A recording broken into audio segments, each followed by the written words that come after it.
본문이 시작하는 12절 말씀, 그러므로라는 말로 시작하고 있습니다. 그러므로라고 하는 접속사는 그 앞에 나오는 내용이 그러므로 뒤에 이어지는 그 내용의 원인이나 근거가 될 때 사용하는 말이죠. 자, 그러면 오늘 여기 나오는 그러므로 앞에 어떤 내용이 있습니까? 우리가 지난 주일에 이미 살펴본 내용이죠. 우리가 예수님과 하나가 연합이 되었다는 거예요. 예수님이 죽으실 때 예수님과 하나 된 우리도 죄에 대해서 죽었습니다. 죄에 대해서 죽었다는 말은 죄의 지배에서 벗어났다는 뜻이라고 그랬어요. 이제 더 이상 죄가 우리의 주인이 아닙니다. 죄가 우리를 마음대로 하지 못해요. 이제 우리의 주인은 하나님이십니다. 우리는 하나님의 은혜 아래 있는 존재가 된 거예요. 여기까지가 지난 주일에 살펴본 내용입니다. 그러고 나서 이어진 오늘 본문에 그러므로 하고 시작을 하고 있어요. 이 그러므로는 우리가 죄에 대해서 죽었으므로, 죄의 지배에서 벗어나 하나님의 은혜 아래 있으므로, 이 말이 여기까지는 교리입니다. 복음의 진리입니다. 그런데 우리가 왜 진리를 배웁니까? 그 진리에 맞는 삶을 살기 위해서 배우는 것이죠. 복음의 진리를 든든한 기초로 삼아서 그 위에 복음적 삶이라고 하는 아름다운 집을 짓는 것이죠. 그러니까 12절에 나오는 이 그러므로라는 말이 의미하는 것은 복음의 진리로 터는 이미 잘 닦았으니까 이제 그 위에 복음적인 삶을 건축하라는 거예요. 자, 본문 12절과 13절 보세요. 하지 말라는 명령이 나오고 또 하라는 명령이 13절에 이어서 나옵니다. 우리의 삶에는 항상 긍정적인 측면과 부정적인 측면이 연속됩니다. 하나님께서 하라고 명령하시는 일은 해야 하고 하지 말라고 하시는 명령은 하지 말아야 하는 것이죠. 명령을 한다. 이것은 우리가 그렇게 할 수 있기 때문에 명령하는 것이죠. 할 수 없는 일을 명령하지 않지 않습니까?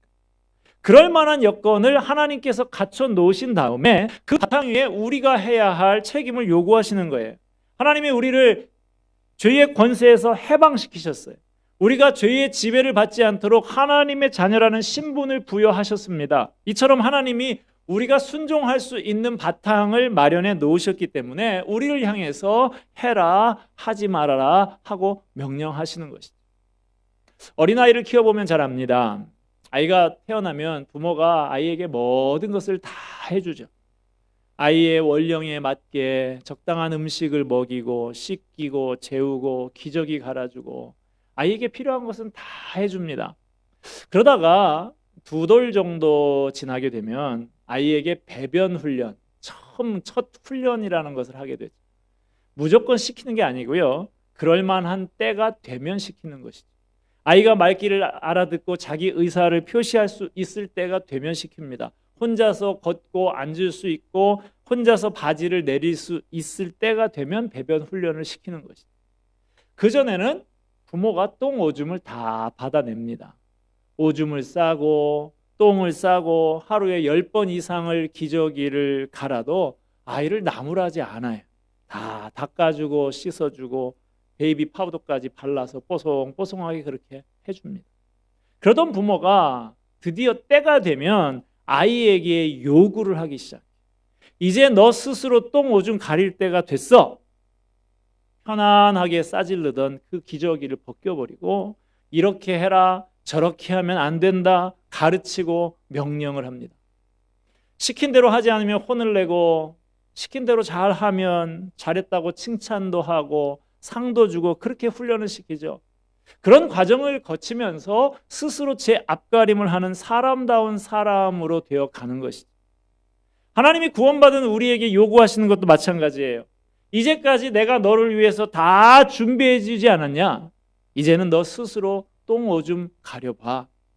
어떻게 해야 되는지 가르쳐 줬으니까 가르쳐 준 대로 해봐.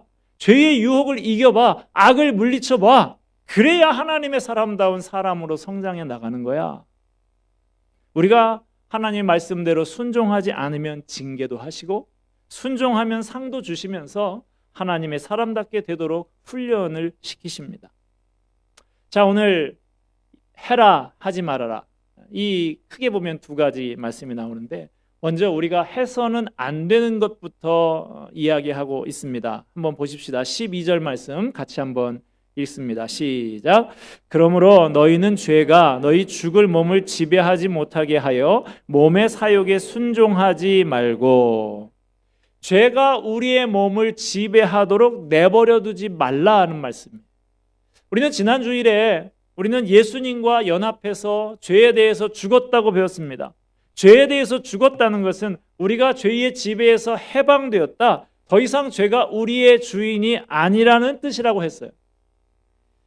그런데 그렇게 우리가 이미 배웠는데 죄가 우리 몸을 지배하지 못하게 하라니, 이건 또 무슨 말입니까?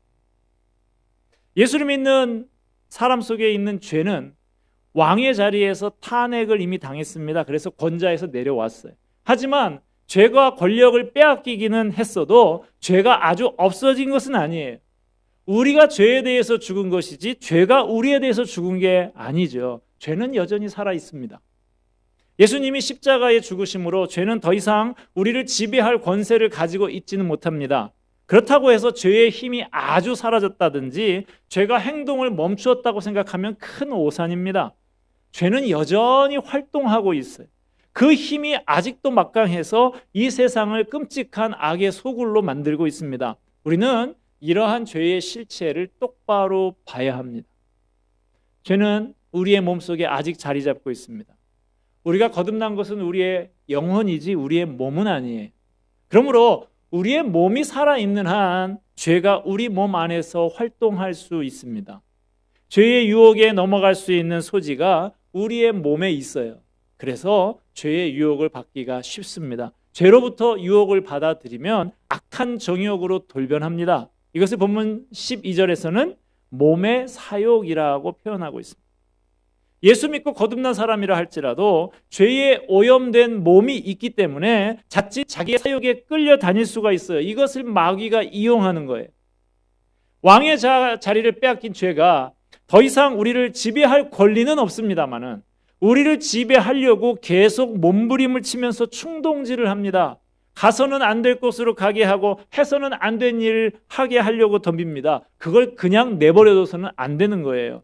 너는 내 주인이 아니야. 내 주인은 하나님이시다 선포하면서 맞서 싸워야 하는 것입니다. 하나님의 자녀, 하나님의 종이라고 하는 우리의 신분은 너무나도 복된 것이지만 실제 생활에서는 끊임없이 죄와 싸우는 것이 우리의 현실입니다. 죄가 일격에 다 없어졌으면 좋겠다고 생각하실지 모르지만 죄는 한 번에 없어지지 않습니다. 그래서 어떤 면에서는 예수 믿기 전보다 예수 믿은 다음에 더 고민과 갈등이 많을 수도 있어요. 예수 믿기 전에는 아예 죄에 굴복해서 그렇게 죄와 짝짝꿍이 돼서 사니까 별다른 갈등이 없을 수 있어요. 그런데 우리가 지금은 새로운 주인 밑에서 살고 있는데 옛 주인이 자꾸만 찾아와서 괴롭히니까 갈등이 생기는 것이죠. 이러한 갈등은 우리의 생이 끝날 때까지 계속될 것입니다. 이러한 갈등의 과정 속에서 그래도 그것과 싸우며 점점 더 거룩해져 가는 것이 성화의 과정입니다. 성화는 결코 단번에 끝나지 않아요. 죽을 때까지 계속되는 과정입니다. 13절 말씀 다시 한번 같이 읽을까요? 시작. 또한 너희 지체를 불의의 무기로 죄에겐 내주지 말고 오직 너희 자신을 죽은 자 가운데서 다시 살아난 자 같이 하나님께 드리며 너희 지체를 의의 무기로 하나님께 드리라. 자, 우리가 죄를 범하면 우리 지체는 불의의 무기가 된다는 거예요. 이 무기는 다른 말로 도구라고 바꿔도 됩니다. 죄가 마음대로 사용하는 도구가 된다는 말입니다. 우리 몸을 죄에게 드리든지 아니면 하나님께 드리든지 둘 중에 하나예요. 요한계시록의 말씀에 따르면 하나님의 백성들에게는 이마에 하나님의 이름과 어린 양 예수님의 이름이 있다고 그랬어요. 우리 눈으로 볼 수는 없지만 우리 이마에 하나님의 이름과 이 어린 양 예수님의 이름이 적혀 있어요. 마치 하나님 배지를 딱 단 것과 같습니다. 이것은 영원하신 하나님이 하신 일이기 때문에 결코 변하지 않습니다. 18절 말씀 볼까요? 죄로부터 해방되어 의에게 종이 되었느니라. 죄로부터 해방되어 의에게 종이 되었느니라. 이 말씀만 쏙 빼가지고 이 가장 위험한 것이 성경의 문맥과 전체 맥락을 살피지 않고 한 구절만 딱 빼는 것인데, 이 말씀만 쏙 빼가지고 죄로부터 해방돼서 의의 종 하나님의 백성이 되었으니까 이제 내 마음대로 살아도 된다, 이렇게 가르치고 있는 사람이 있다고 하면 결코 복음을 바로 가르치는 사람 아닙니다. 18절에서 끝나는 가르침을 주의해야 돼요. 구원파 이단이 바로 그것입니다. 몇 년 전에 죽은 그 유모 하는 그 사람들이 속해 있던 그 구원파가 바로 이렇게 가르치는 거죠. 이미 하나님의 백성이 일단 되면 그 사람에게 그 이후의 행동은 아무런 책임질 것이 없다는 거예요. 그러면 생활이 부도덕하고 무책임하게 되어버리는 거죠. 그러나 분명히 성경은 18절로 끝나지 않습니다. 19절의 가르침이 이어지고 있어요. 19절 말씀 같이 봅니다. 시작. 너희 육신이 연약함으로 내가 사람의 이해대로 말하노니 전에 너희가 너희 지체를 부정과 불법에 내주어 불법에 이른 것 같이 이제는 너희 지체를 의에게 종으로 내주어 거룩함에 이르라. 성경은 우리가 절대로 다시 죄의 종이 될 수 없는 신분이라고 합니다. 그렇다면 우리가 그 신분의 변화에 합당한 거룩한 삶을 살아야 한다고 요구하고 있습니다.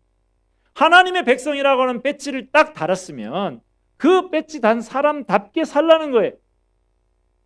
죄가 이끄는 대로 우리 몸을 내맡기는 일, 예수 믿기 전에 하던 버릇입니다.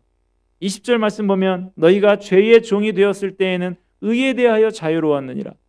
그때는 의를 행해야 될 어떠한 책임도 우리에게 따르지 않았습니다. 21절 볼까요? 너희가 그때에 무슨 열매를 얻었느냐? 그때는 우리에게 못된 열매만 있었다는 것이죠. 그렇지만 이제는 우리의 입장이 달라졌습니다. 이제는 이라고 하는 말이 19절, 21절, 22절에 연속해서 나오는 것을 볼 필요가 있어요. 19절 후반부에 보면 이제는 너희 지체를 의에게 종으로 내주어 거룩함에 이르라. 지금 우리는 의의 종이 되어 있습니다. 21절도 후반부에 보면요, 이제는 너희가 그 일을 부끄러워하나니 이는 그 마지막이 사망임이라. 지금 우리는 죄의 종이 아니기 때문에 더 이상 옛날처럼 부끄러운 행동을 할 수 없습니다. 22절 말씀, 그러나 이제는 너희가 죄로부터 해방되고 하나님께 종이 되어 거룩함에 이르는 열매를 맺었으니 그 마지막은 영생이라. 우리는 지금 거룩한 삶을 살고 거룩한 열매를 맺어야 하는 위치에 놓여 있습니다. 그런데도 우리의 몸을 죄에게 들여서 죄가 마음대로 사용할 수 있도록 한다면 우리는 큰 혼란에 빠질 수밖에 없어요. 이렇게 하나님은 하지 말아라 라는 말씀을 해주시고 그 다음에 또 우리에게 하라라고 명령하는 내용도 나오는데요. 살펴보십시다. 13절 후반부에 보면요, 오직 너희 자신을 죽은 자 가운데서 다시 살아난 자 같이 하나님께 드리며 너희 지체를 의의 무기로 하나님께 드리라. 여러분, 죄 짓지 않는 것 가지고 만족하면 안 됩니다. 죄를 안 지을 뿐 아니라 자신을 하나님을 위해서 기쁘게 드리는 데까지 나아가야 합니다. 주님이 죽으시고 다시 사신 것은 우리를 하나님께 헌신하는 사람으로 만들기 위해서입니다. 그러므로 우리의 손, 발, 머리, 재능, 감정 어느 것 하나도 자기 자신을 위해서 써서는 안 되는 거예요. 오직 하나님의 영광을 위해서 바치는 의의 도구가 되어야 합니다. 14절 말씀 볼까요? 같이 봅니다. 시작. 죄가 너희를 주장하지 못하리니 이는 너희가 법 아래에 있지 아니하고 은혜 아래에 있음이라. 우리는 은혜 아래에 있습니다. 은혜 아래 살아요. 하나님은 구약 시대에는 이건 하고 저건 하지 말아라 라고 하고 법을 주셨습니다만 신약 시대에는 제가 하겠습니다 하고 자원하는 그런 은혜를 주셨어요. 은혜는 우리 안에 자원하는 심령을 일으킵니다. 은혜는 하나님의 영광을 위해서 자발적으로 헌신하게 만듭니다. 은혜가 우리를 진정한 자유인으로 만드는 거예요. 은혜 받으면 하나님을 사랑하는 자유인이 되는 것입니다. 흔히 사람들은 법의 구속을 받지 않고 은혜 안에서 자유인이 되면 자칫 방탕하게 되기 쉽다고 생각합니다. 그러면 은혜가 죄를 더 짓는 구실이 되나요? 천만의 말씀입니다. 그건 은혜의 능력을 잘 몰라서 하는 말이에요. 15절 말씀 같이 봅시다. 15절 시작. 그런즉 어찌하리요? 우리가 법 아래에 있지 아니하고 은혜 아래에 있으니 죄를 지으리요? 그럴 수 없느니라. 은혜를 받았으니 이제는 다 됐고 가만히 있어도 된다? 죄를 지어도 된다? 말도 안 되는 소리라는 거예요. 하나님이 우리를 얼마나 사랑하십니까? 우리에게 얼마나 놀라운 은혜를 베푸셨습니까? 자격이 전혀 없는 우리를 불러서 선하냐 악하냐 따지지 않고 너는 내 아들이라 그렇게 끌어안아 주셨습니다. 가끔 우리가 넘어질 때도 있고 어리석은 짓을 할 때도 있지만 하나님은 우리를 끝까지 버리지 않으십니다. 그런 주님을 우리가 어떻게 배반을 합니까? 우리 몸을 주님을 위해 드려야지 마귀에게 줄 수 있습니까? 우리의 생각을 주님께 드려야지 죄 짓는 데 바칠 수 있습니까? 은혜를 아는 사람은 죄가 덤빌 때 겁을 내거나 도망가지 않습니다. 은혜가 충만한 사람은 가까이 와 있는 이 죄와 싸울 준비를 합니다. 내가 손해를 봐도 좋아. 손해를 보는 한이 있어도 주님이 좋아하지 않으시는 일을 할 수는 없어. 나는 주님 때문에 구원받은 사람이야. 나는 주님 때문에 다시 살아난 사람이야. 은혜가 충만한 사람은 죄가 지배하지 못합니다. 제가 방금 손해를 봐도 좋아 그랬는데요. 여러분, 하나님께 헌신하면 손해만 봅니까? 아마 이 자리에 그러면 다 없으셨을 거예요. 대부분. 하나님께 자신을 드리면 놀라운 축복이 따라옵니다. 순간적으로는 좀 손해보는 것 같아도 궁극적인 축복이 우리에게 따라와요. 하나님이 주시는 축복이 여러 가지가 있습니다만은 물질적인 축복들을 하도 좋아하시니까 용기를 내시라고 제가 한번 물질적인 축복받은 그 이야기를 제가 어린 시절에 들었던, 어린 시절에 어른들 부흥회에 갔더니 그 부흥사 목사님이 해주셨던 그 이야기를 좀 해드리고 싶어요. 대구 서현교회의 정규만 장로님이라고 하는 분의 이야기인데요. 대구에 가면 양령시가 열리는 약전 골목이라고 전국에서 온 한약이 판매되는, 서울 같으면 제기동 같은 그런 동네가 유명한 곳이 있는데 역사가 350년이 됐다고 그럽니다. 조선시대부터 전국의 한약들이 판매되는 곳이었어요. 이 약전골목 한쪽에 맨바닥에 앉아서 풀을 파는 풀장수 정씨라고 하는 사람이 있었어요. 50년 전 얘기입니다. 50년 전에는 풀을 쏘서 장에서 팔았대요. 풀 한 덩어리 사다가 벽지도 바르고 창호지로 문도 바르고 그렇게 했던 것이죠. 풀장수 정씨는 늘 술에 취한 알코올 중독자 같은 사람이었어요. 돈만 생기면 술 먹고 행패 부리고 집에서 아내 때리고 이런 사람이었어요. 그 아내가 대구 제일교회의 성도였는데 어느 날 대구 제일교회에 그 당시에 유명한 김익두 목사님이 부흥회를 인도하러 오셨어요. 원래 이 김익두라는 사람이 깡패였죠. 그리고 술 주정뱅이였던 사람으로 알려진 사람인데 이 사람이 예수 믿고 은혜 받아서 목사가 돼가지고 이 대구 제일교회에 부흥회를 인도하러 왔고 은혜가 넘쳤다고 그래요. 풀장수 정씨의 아내도 많은 은혜를 받았습니다. 하루는 그 집회가 너무 길어지다 보니까 저녁 늦게 집에 들어오는데 남편이 술에 취해가지고 아내가 들어오자마자 뺨을 막 올려붙입니다. 그런데 놀라운 것은 여보, 내가 늦게 와서 당신의 마음이 상했다면 이쪽 뺨도 때리세요. 아마 그날 저녁에 말씀이 오른뺨 때리면 왼뺨도 돌려대라 뭐 이런 말씀이 아니었는가 그런 생각이 드는데 어이 깜짝 놀란 거예요. 이 술주정뱅이가. 야, 이렇게 이게 무슨 일이 도대체 아내가 갔던 곳에서 무슨 일이 벌어진 거냐. 다음 날 정신이 깨고 따라갑니다. 그 부흥회에. 그런데 가서 들어보니까 저 앞에 서서 설교하는 김익두 목사가 자기하고 비슷한 사람인 거예요. 깡패였지 술주정뱅이지 그런 사람이 목사가 된 거예요. 그래서 이 풀장수 정씨도 결심을 합니다. 그래, 나도 한번 이렇게 밑바닥 인생 끝내고 하나님 주신다는 그 복을 한번 받아보자. 목사님이 가르쳐준 그대로 합니다. 그 다음 주부터 주일 한 번도 빼먹지 않고 풀 파는 통 옆에다가 조그만 상자 하나 만들어 놓고 10원어치 풀 팔면 1원 집어넣고 11조 생활도 시작을 합니다. 새벽마다 교회에 가서 기도를 하고요. 주일날 목사님 말씀드리면 그대로 고지고대로 그렇게 순종합니다. 얼마 후에 이 약전 골목에 술주정뱅이가 사람 됐다라는 소문이 퍼지기 시작했어요. 세상에 사람이 변해도 저렇게 변할 수가 있냐고. 한약방을 하는 친구가 하루 이 풀장수 정 씨한테, 야, 너 사람이 내가 봐도 완전히 바뀌었는데 내가 너를 도와줄 테니까 약장사 한번 해봐라. 풀장사 하지 말고. 그래서 친구가 자기 집에 있는 약재료를 조금씩 줘가지고 약장사를 시작하는데 가게 얻을 돈은 없으니까 사과 개짝, 나무로 된 옛날 개짝 몇 개 올려놓고 거기서 노점상을 하는 거예요. 친구가 뭘 알아요? 그러니까 노트에다가 감기 걸린 사람 오면 이렇게 처방을 하고, 뭐 열 나는 사람 오면 이렇게 처방하고, 이렇게 노트에다가 적어놓은 거 그거 가지고 그대로 지어주는 거예요. 그런데 이상하게도 이 정 씨한테 약을 지어 먹으면 병이 잘 낫는 거예요. 사람들이 점점 몰려들기 시작해서 약국을 개업을 하고 나중에는 그 골목에서 제일 잘 나가는 약국이 됐다고 그래요.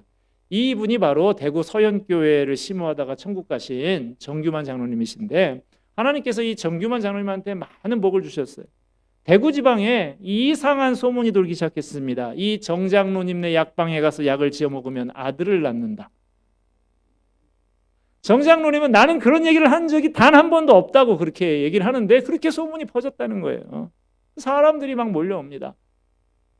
또 한때 장티푸스, 뭐 콜레라 이런 거 막 유행했잖아요. 장티푸스가 유행을 했는데 이 정장로님네 약방에서 약을 지어 먹으면 장티푸스가 낫는다고 전국에서 새벽부터 와서 이 약국에 줄을 서는 거예요. 그래서 약이 다 떨어져 가지고 약을 팔 약이 없을 정도로, 그래서 옆집에서 빌려다가 그렇게 줬다는 거예요.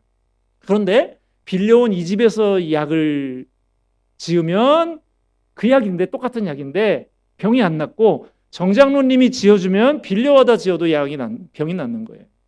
그러니까 이 약국 주인들이 도대체 비결이 뭐냐, 거기다 뭘 타는 거냐.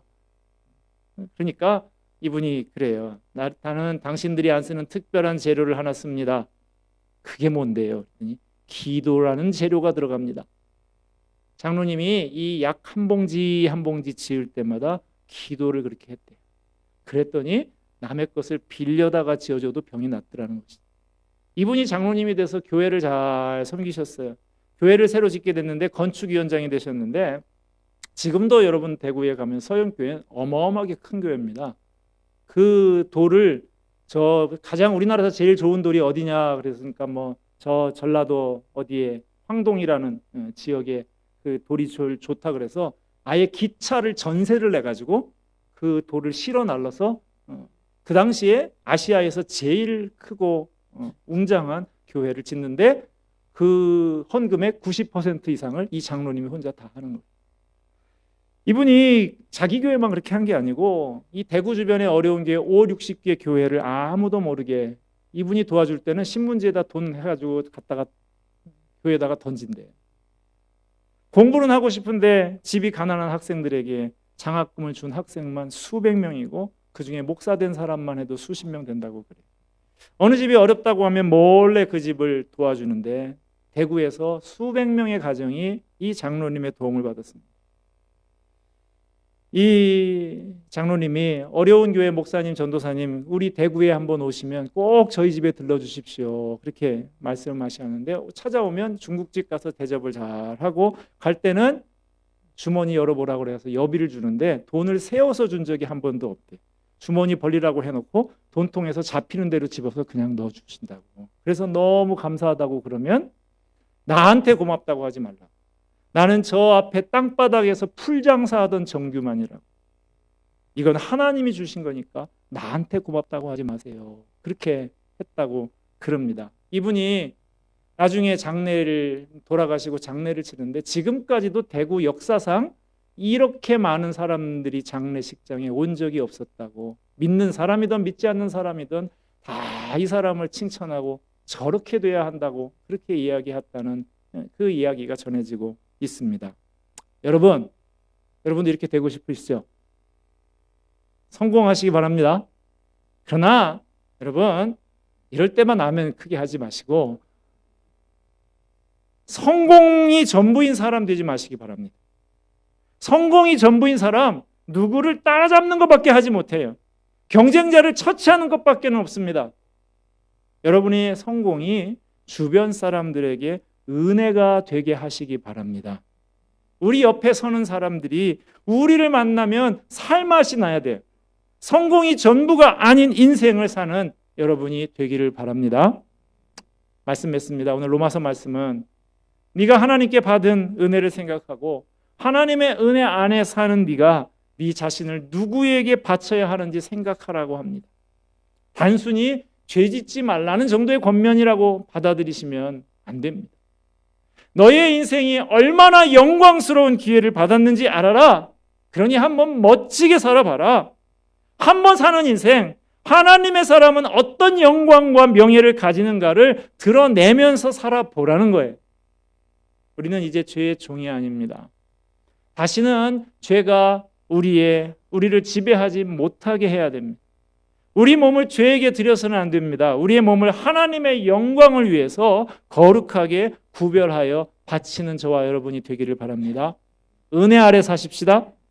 은혜 아래서 사는 삶이 얼마나 풍성하고 자유로운 삶인가를 드러내는 멋진 인생이 다 되시기를 주님의 이름으로 축원합니다. 기도하겠습니다. 하나님 아버지, 주님의 주신 놀라운